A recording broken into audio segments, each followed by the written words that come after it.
Janie McCauley from Associated Press. What can you take us through that late sequence in regulation where you guys just kind of, it was a fury. You came back and you had a couple baskets in a row. Eric 2 in a row there, and then Steph finds his groove right when you need him the most. I mean, that propelled you into overtime. Yeah, I felt like we were playing a very consistent style of basketball, the entire game. We had some very good looks early on that just didn't go, and they were kind of hitting. Kendrick Nunn came out smoking hot. So, Coach Kerr did a good job of just, keeping us mellow, not getting too high, getting too low, staying the course. And, everything was in rhythm for Steph. Percentages always catch up for him. So, he just stayed with it, which is good on him. Just staying with it, keep letting it fly, and he was huge for us late there. Kent, at what point tonight did you just decide that you were going to take over the game? Like, when did that happen? I mean, it's nothing that you think. You just kind of let the game, play out itself, and they're giving a lot of attention to Steph, and they were kind of staying at home with Kelly and Wiggs and, EP out on the perimeter. And, I saw Lane, against smaller guys and got some good finishes at the rim. Even a shot there at the end, that Oubre had in the right corner was a great look. So, it's just being opportunistic, just staying within yourself, not trying to do too much, and you just take what the game gives you. What did it mean to you that Steph hung back after on the court and waited for you after your interview and celebrated you by Bazemore? It's just a testament to who he is. I said, after the game, when you got a guy like that believes in you and instills that confidence in you, you feel like you can do anything, and that's just who he is. He always thinks less of himself, and he always looking to elevate those around him. And it's been great. He's instilled confidence in, a ton of our players in the locker room, throughout their ups and downs, even the pass there to Wiggs late, just showing, he believes in everyone. So it's a great leader to have, a great teammate, even better person. And, it means a lot to me, and it's something I can, show my son one day.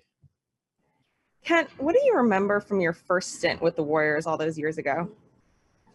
They were trying to build a foundation of, high character guys, resilient bunch, and hard workers. And if tonight was the culprit of that.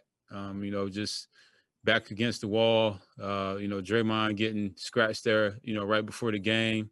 We could have just came out with our heads hung low, but this is a very opportunistic bunch, and a lot of guys. We put in work on the daily to come out and perform at a high level. And when guys get their name called, or we need to make a shift, we're going to go out and do whatever we can to win. And we're a result-oriented team. At the end of the day, obviously we want to do a lot of things well, but at the end of the day, we're just trying to get wins, and that's what we did tonight. When you were on the team that first time, I remember that you brought a lot of energy from the bench, maybe not playing as much, but always being up, high-fiving, dancing. So how does it feel now to be able to take that energy and put it out on the court in a playing form to help secure this win, as you were just talking about? Yeah, it's amazing. The game of basketball has done amazing things for not only myself, but the people back home in Berkeley County. It's helped me have, basketball camps for kids. It's helped me start a foundation. It's done many things. I have, a wife, two amazing kids, great relationship with my parents, and basketball has done, amazing things for me. And, I'd be, slighting, myself if I went out there and just kind of went through the motions and not gave it my all. And, even having the opportunity to play in the NBA, 9 years later after not being drafted, I just don't take these days for granted. Coming here, after, crazy couple years, signing a minimum deal and just continuing to work. It's just who I am. I love when, life gives me a little bit of resistance, because I know, once I get out of my own way, I know that who I am in my bones is going to, push me through. And it's been a revolutionary year per se for me, as a person, as a player, husband, father, and I'm just looking to continue to build across the board. Hello, Kent. Christos Salas from Greece. I would like to ask you, how responsible did you feel when you learned that Draymond Green was out of the game? And how important is to build on this win? And especially with in the last 17 minutes of the game? You know, Draymond's our anchor. And anytime he's not out there, it's, you know, that's big. That's a big loss for us. But you know, he pushed through whatever, you know, he has going on last game, and I told him I respected that. And you know, we just thinking big picture, and you know, we always got his back. We always gonna pick him up. You know, and we gonna make up for that energy collectively in some way, form, or fashion. And you know, he was with us, you know, spiritually tonight, and a big part of that win. You know, it doesn't matter if you're out there, if you're not. You know, if you know, you put your energies, you know, in the right place, good things happen. And what was the second question? Sorry. How important for you is to build on this win, and especially the last 17 minutes of the game?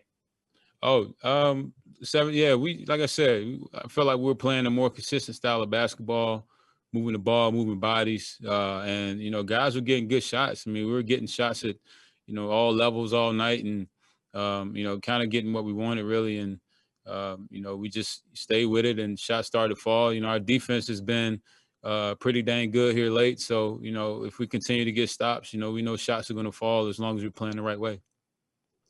And Kent, it feels like you're shooting Steph Curry number from three so far, like at 45%. What do you attribute that to? Is it the shots you're getting? Did you do something to your form? Why are you taking that level up? Definitely worked on the body a lot. You know, mechanics, you know, biomechanics goes a lot into shooting, and just understanding, you know, my shot and whatnot, and then just taking the right shots. I'm not, you know, coming off pick and rolls, hosting them up. You know, I'm mainly out of left corner, you know, parking lot pimping out of the left corner, which has kind of been my staple since I was back in Atlanta. You know, that was my first, you know, way to get on the court. And from there, it's just trusting it, letting it go, letting it fly, and knowing when to shoot, being shot ready, you know. So, I mean, there's a lot that goes into making shots. And, you know, when the ball is moving and, you know, you're playing the right way, you're doing the right things, you know, that synergy just finds you, and, you know, just got to let it fly.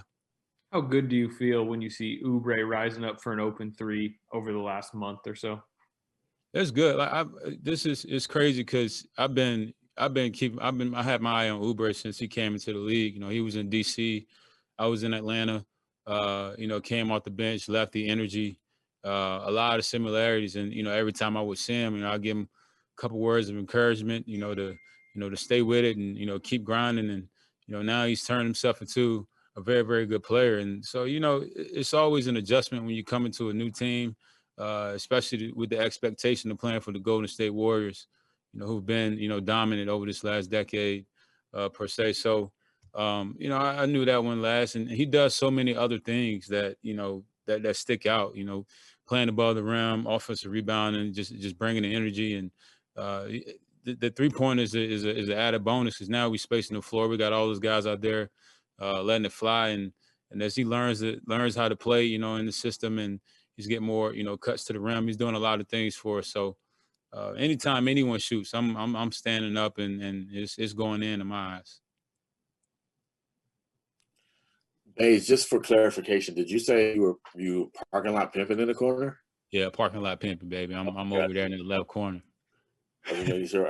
What percentage of your fouls are actually fouls, would you say? I don't know. I said fair amount. I mean, there's a lot that you know, with the game that's kind of that gray area as far as, you know, offensive, defensive contact, and, you know, shot faking and stuff. You know, trying to be physical, but, you know, not. I mean, it's a very thin line that, you know, I'm playing on. You know, when I first came into the league, it was a very physical league. You know, bigger guards. You know, I played the 3 for an entire year in Atlanta, so just an accumulation on my journey has formed my, you know, defensive identity, you know, guard some of the best players in the game, and, you know, different scout reports, different defensive schemes, and just trying to put that all together. So, I mean, I like to play physical defense. I like to, you know, be physical. I like to grab, push, and do all this stuff. So, hopefully, over the next 9 years, I can build a reputation, so I can kind of get the little slide there sometimes.